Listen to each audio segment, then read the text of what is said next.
Hi, everybody, and welcome to the Mindset Podcast. This week, I am joined by Kaye Peters. Kaye is over in the States. I'm in the UK, but she was introduced to me by a mutual friend. And when I checked out her website and her blog, I was just like, wow, I really want to speak to this woman. So, Kaye, how would you introduce yourself? Oh wow, Lottie! And my part of the first title, the title of my first book, says a woman, a senior woman of years in the middle of her life, and I think that's really how I see myself now, and have seen myself for the past 4 or 5 years. Yeah. Because I am nearing 82, and I don't feel anything close to what my vision would be of 82 years old. I just don't. Yeah. I have to say, like, when I, saw that come up on your website, your age and stuff, I was like, really? Yeah.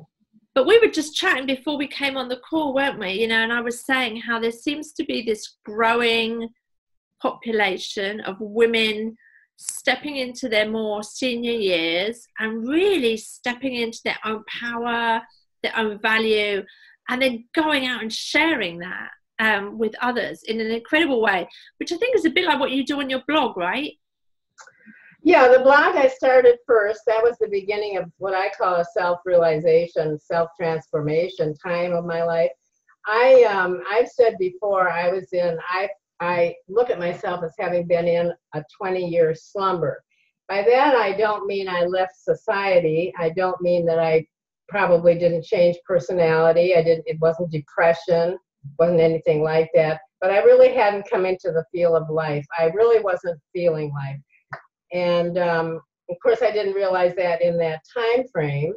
20 years is a long time. And there was a significant event that happened. Incidentally, it wasn't the death of my son. It was something else which I don't talk about, but it overwhelmed me. Yeah. And I think because that event overwhelmed me so deeply, I changed. I went within more. I had to figure a whole bunch of things out. And so when it came to that time it was actually July 4th, 2015, I was just looking on the internet because I had just gotten fast internet, so I was just having fun. But when I started doing that, I turned into somebody different.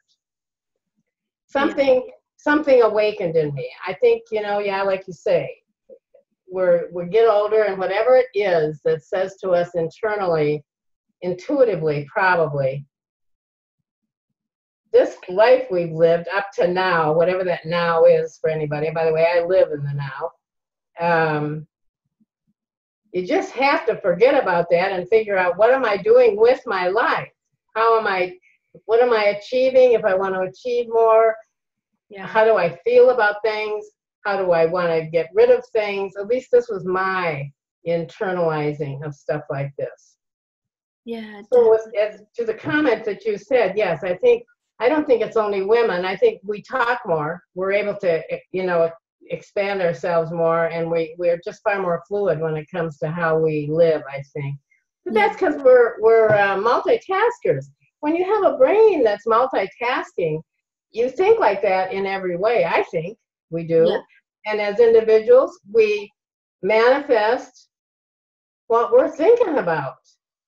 And if we haven't been struck by fear too badly in our life, I think fear holds everything back.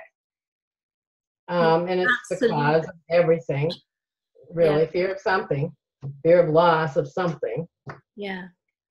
But if we haven't been struck down by fear so much that we became traumatized, I had a lot of bad stuff in my life, bad versus good, we'll say. Nothing that I couldn't handle, apparently. But I don't want to minimize it, because it has its place in forgetting. Forgetting and forgiving, I can do that easily. I've been able to do that easily. Well done. But when we come up to this point in our life, like you say, I think have, and I have, and many other women have, I think we understand that who cares really about what others are saying, about what you're saying. It's more about how do we feel, or I feel, about what I am saying. what I'm trying to say to people around me, Yeah. people that are friends that I talk to all the time, very intimately with.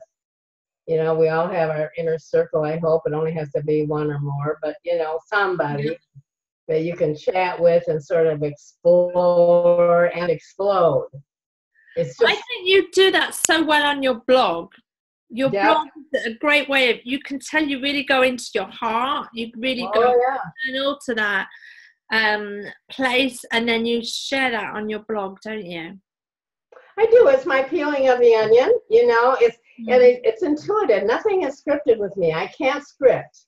I'm just who I am, and you know, I have this very trusting faith that says it'll come out of my mouth the way it's supposed to come out of my mouth, and the people that hear it are the ones that are supposed to hear it. I don't want to be attached to outcome. I don't want to be attached to anything like that. You lose your authenticity. This is what this is all about. Authenticity. That's what my blog is all about too. Yeah. You want to be who you are. You really want to be who you are. Yeah. And I think for some of us, you know, like you were saying about you've grown your resilience, haven't you? You've been through those struggles in life and stuff like that. And for some people, there's a whole process of remembering who they are, firstly, before all the shit happened, and then becoming the mature version of that. It's a real process, isn't it? Of like, who am I? Who do I choose to be? You're right. And what are the rules I want to follow? Now, you haven't mentioned that I've written some books. Those books, I want to hear about the books. I'm definitely. Well, they're part of that same thing you just said. Yeah. The first book I wrote is a tiny little thing. You read it in 45 minutes. It's a free book permanently on Amazon.com Kindle. It'll always be free on Kindle. And when I started writing I'm just going to interrupt you there to say, if anybody's watching on the website, I'll put the link for the book down below the video. Good. I'd be grateful for that. Yeah. To find that, then they can just click straight through. Thank you. Yeah. Thank you very much. Thank you very much. But that first book, you know, is the beginning of what I think I've referred to as, what is that phrase? Anecdotal essays. All of my books, they're a story. They're written in the first person. Beautiful. But they are conclusions of my own life. They're kind of, they just came out of me as the time was when I was writing them. But that was my growth at the same time. I wrote them first for me. It was like a really nice journal that didn't mince words. Yeah. It just came out. And it was going to be that way. At the time I wrote that first book, I wasn't thinking of publishing. I was talking to this person, Jeanette Hoeksema, who I call my deep friend and messenger. She's been with me all these years, three years for sure. And she would listen to me and listen to me and listen to me every morning. She was from the UK at the time. She's not there. Well, she's there right now, but she's never lived there. She lives half time there. And I had that privilege to be able to have that communication with somebody who wanted to listen to me. Yeah. And we began to love each other in that process. We're very close. We've never met personally. Of course, we've been on video chat. Hours. But when those books started unfolding, or the first one started unfolding, that became me. That was the first thing I was giving out as really me. And sometimes I would look at the things I wrote and I thought, where did that come from? That's from somewhere else. That's coming through. And my spirituality was enhanced, and my awarenesses were enhanced, and my personal strength and confidence was enhanced. And I never had an attachment to the outcome of that. It was such a current thing. So when I put that book out, published it, that's why it was free, because it was small. It was just me. Who is Kaye Peters? Nobody knows Kaye Peters. It wasn't going to be an explosive kind of event in my life. It may never be. That's not my aim game, you know? Yeah. It's just self-fulfillment to me, Lottie, is key, because it has to come from within. Nothing outside of us absolutely does anything, really. So it has to come from. And that's the thing I like to show to people. If you can understand, I am 82 years old. can't get away from it, can't get around it, except in my brain, I'm not. I'm about 53, 55. And I know that. I really know that because I think like I did when I was 53. But we have the wisdom. I think that's, I was on a course at Lendrick Lodge over New Year, and a great teacher there, Stephen Mulhern, and he was saying, how you hear these people say, "Oh, I wish I was 21 again. I wish I was 18." Oh no! I want to be 21. No, I know. I say all the time, I love myself now more than I've ever loved myself in my lifetime, and I know it. And I love this time of my life now more than any other time of my life. I've been able to feel my life. I've been able to achieve in my life more with a sincerity and pure pleasure of just popping. Let it go. Let it be. That's it. Yeah. And I have a clause somewhere in one of my books. I may have put it in more than one. I don't remember now. But I say age is not a free pass to wisdom. I know a lot of dumb old people. I know a lot of old people that say, oh, this is the way it is, and they walk around looking crotchety, and they feel crotchety, and they're thinking more about death than they're thinking about life. Yeah, absolutely. So, people have to get a grip. Women may do it better. We might. I'll give us that credit. But you have to come and get a grip on what is this business of life. It's not just waking up in the morning, eating 3 meals a day, and, hating most of it and complaining about it. There's more to it than that, and we are the creators of how great we are living. Definitely. It's all about taking that personal responsibility, isn't it, and making that choice. But sometimes also that can be easier said than done. So what advice would you give? Maybe there's somebody listening or watching who feels that they're stuck, whatever age they are, but maybe they're coming into their more mature years. And they feel stuck, they're looking at you and saying, well, it's okay for her because she's, whatever. Right. What advice would you give them to assist them on the journey of just being happy with who they are? It does bring tears to my eyes, right? Yeah. It's very deep. There's so many people out there like that, though, Kaye. I know. I was one. I was in the 20-year slumber. So I was one of these women. Or people. Because I know and believe in my heart of hearts that the way I believe about life now, I talk like this. This is my opinion, and it doesn't have to be anybody else's. But I really do believe that I create my life. Yeah. I believe that it's all in the mind. And I believe that it would be wise for people to understand. Everybody has something that they think is greater than themselves, usually a faith that they can go to that's greater than themselves. I happen to choose source energy. I have a name for it, Gaia. I personalized my contact with something bigger than me, but I fully believe I am connected to that same energy. I am a part of that energy. Now, believing that and understanding that from this concept, which may be very foreign to somebody listening to me right now. Yeah. But believing that, one can then take the next step and realize that whatever you're thinking, I'll just give a quick example. It's easier to give an example.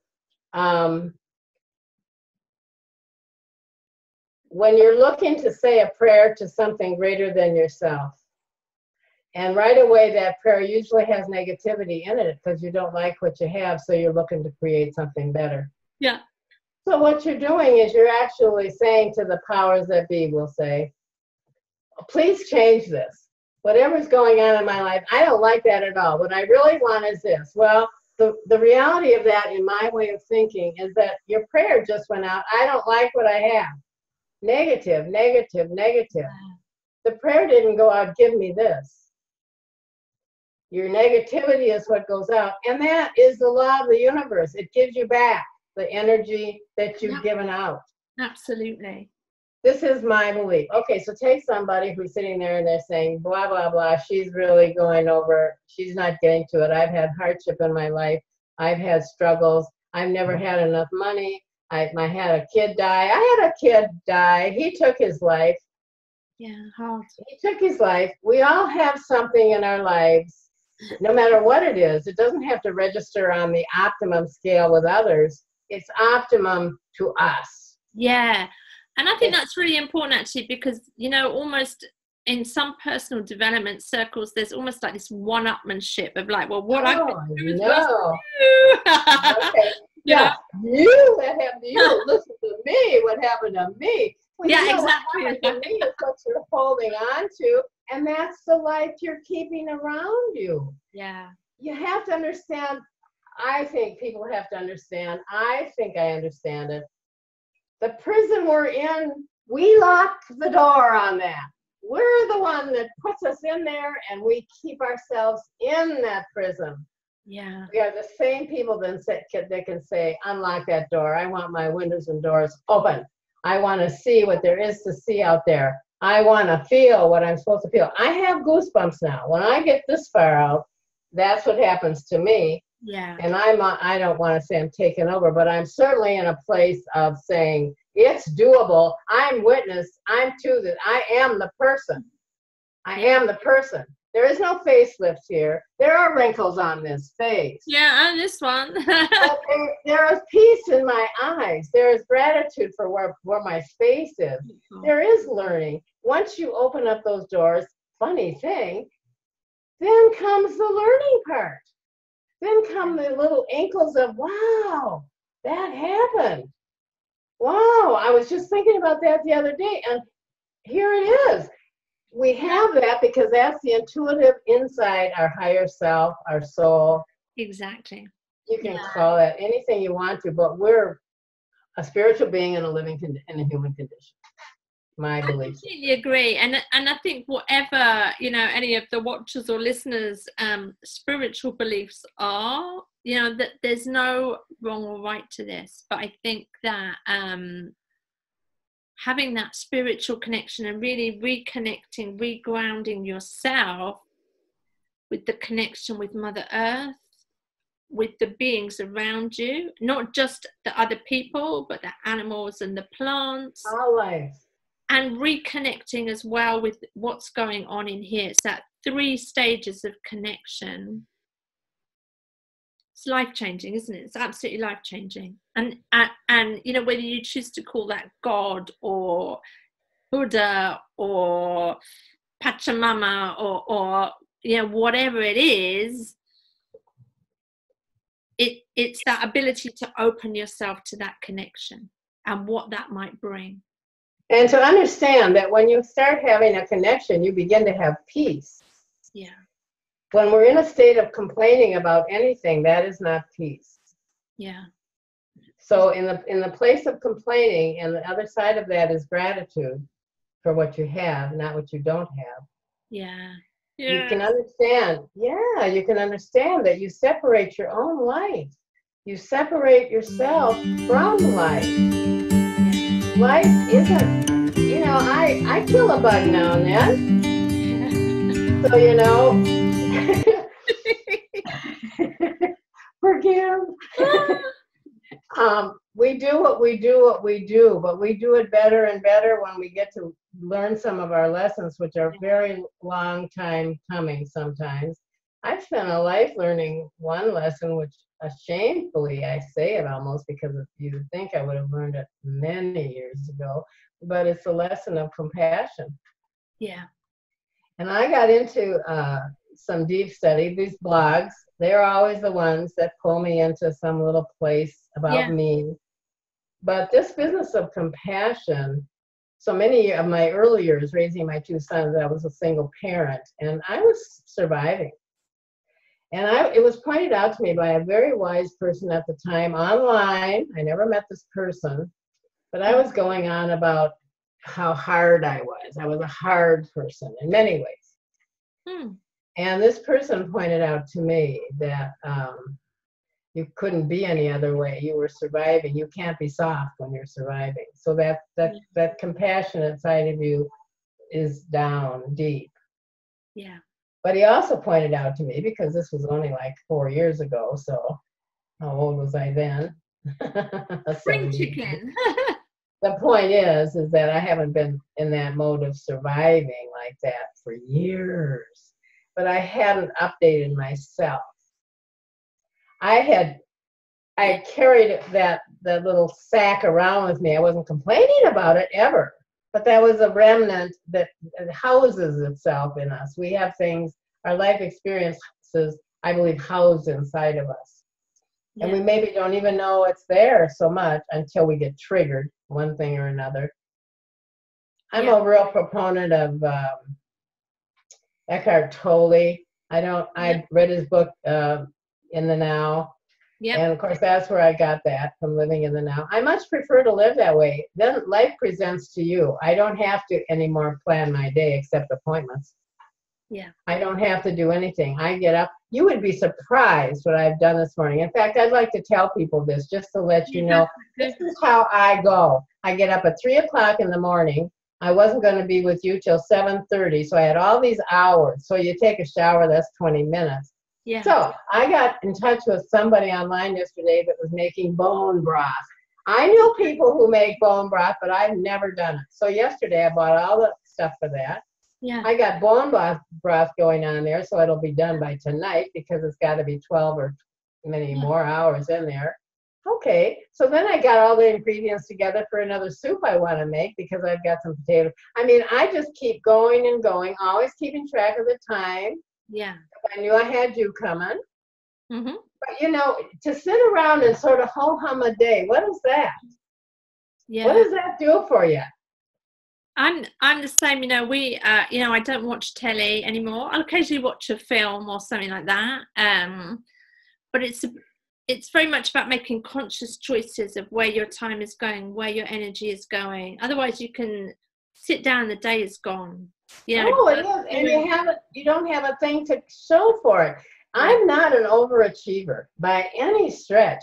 I do things good enough for me. Yeah. And that's just the way it is. Yeah.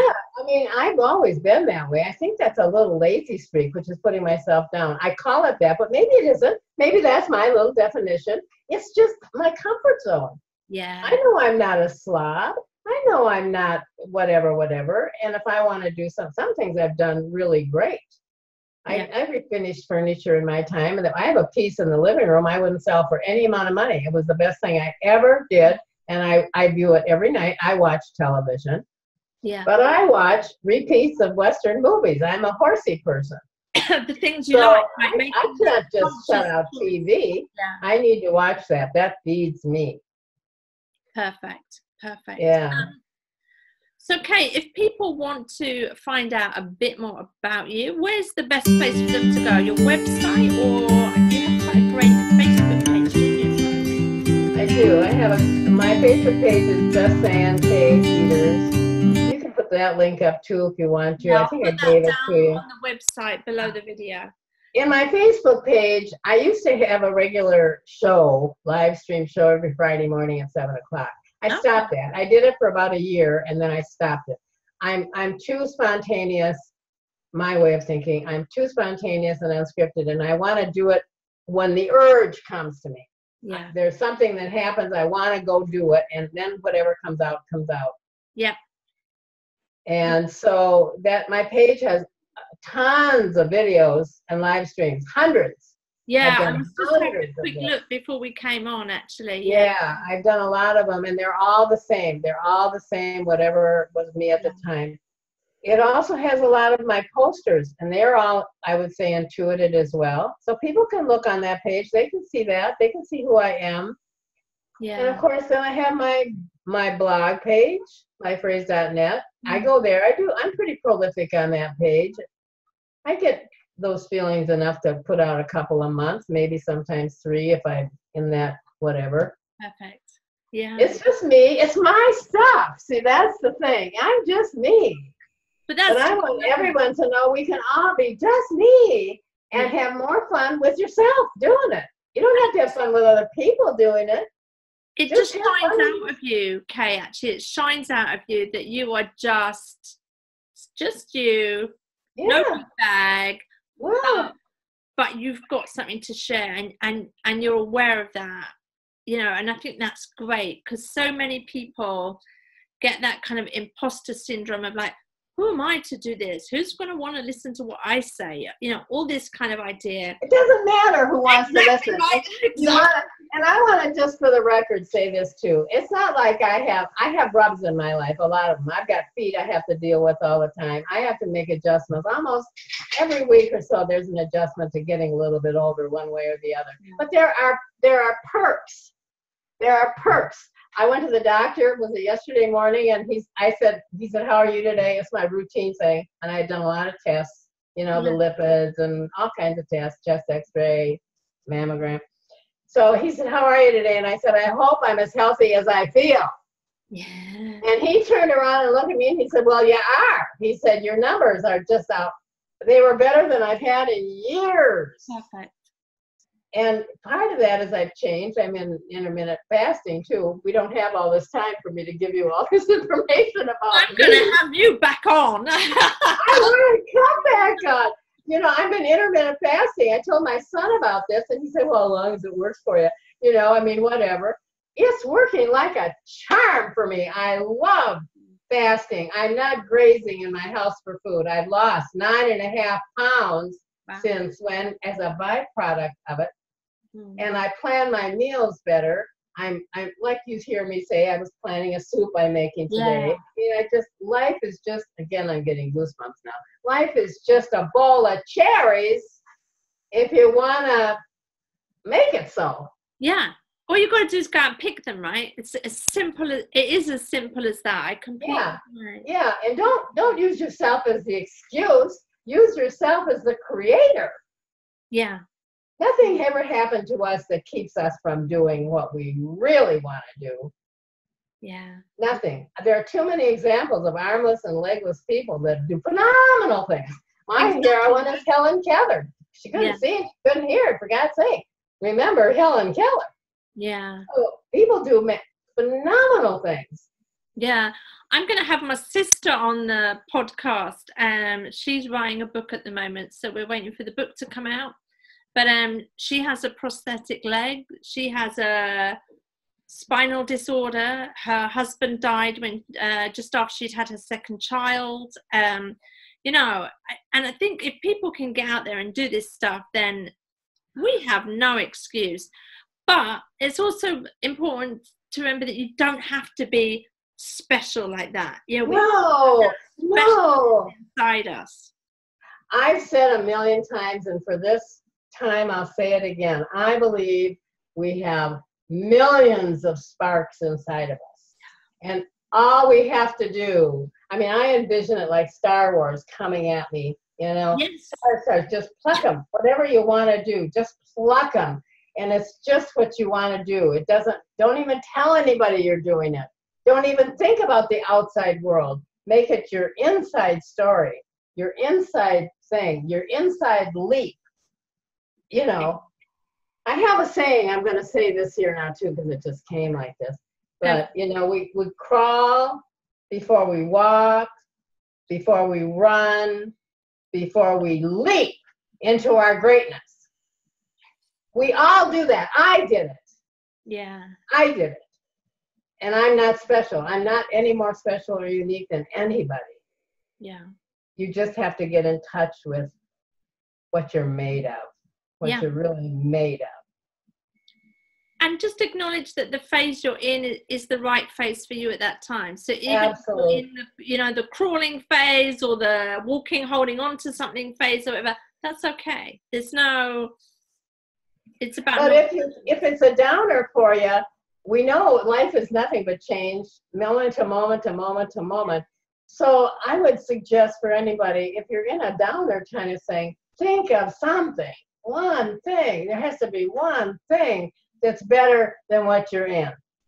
So think on the one thing, because that lifts up the vibration, that lifts up. And then you'll go to another thing. And before you know it, that thing you think you're in has taken a hind burner to what you're thinking, yeah, this makes me feel a little better. Yeah. I mean, exactly. Those tiny baby steps, we've all done it. Sometimes we see these people, even the great, the Olympic athletes, or you say the people climbing mountains without limbs. They all started somewhere. They all started somewhere. And so always about taking those first steps, isn't it? And just kind of having one thing that you want to do, one thing that you want to do. Yeah. And I say in my last book, I think it is, there have been a lot of people of notoriety that have had some real setbacks in their lives. I know I cited, no, I'm not forgetting his name, I'm just sure. So I know he has a Parkinson's thing because he has Parkinson's. Okay. He has a foundation. But it's much harder, much more difficult, I would assume and believe, for somebody who is in the spotlight of life, literally in the spotlight of life. Yeah. We have something happen that's so drastic. And then they have not only the lights that they have been shining out to the world, which is their job, but then they have to deal with their human side, the very human destruction that they're going through. Yeah. And what a choice that is at that given time for them. I'm sure it's just got to be unreal. What am I going to do about this? The question is, what am I going to do about this? Yeah. That's what I say to myself all the time. I don't ever say I'm done and out. Never, never. I've always been a person like that, even as a kid. Fantastic. But for the person that, like I say, is in the hot spotlight of life, they don't want to just fold up their tents and silently steal away. That's not part of them. That's not who they are. And they realize that. Yeah. They do realize that. And they come out and they flower again. We all do. We all come out of the ashes, sift the ashes from our wings and fly like a phoenix. We all do that. Yeah. Perfect.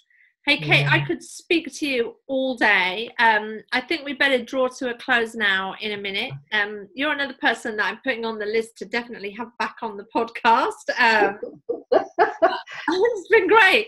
I love meeting you, Lottie. I know. We could just talk for hours, couldn't we? I'm going to head over when we've finished and download a copy of that free book. I would recommend that to other people, and maybe just have a look at your other books as well while they're there. Thank you. And yeah, fantastic to have you with us today. That's it for this week on the podcast, but do come back next week for a bit more mindset motivation. Bye for now. Bye.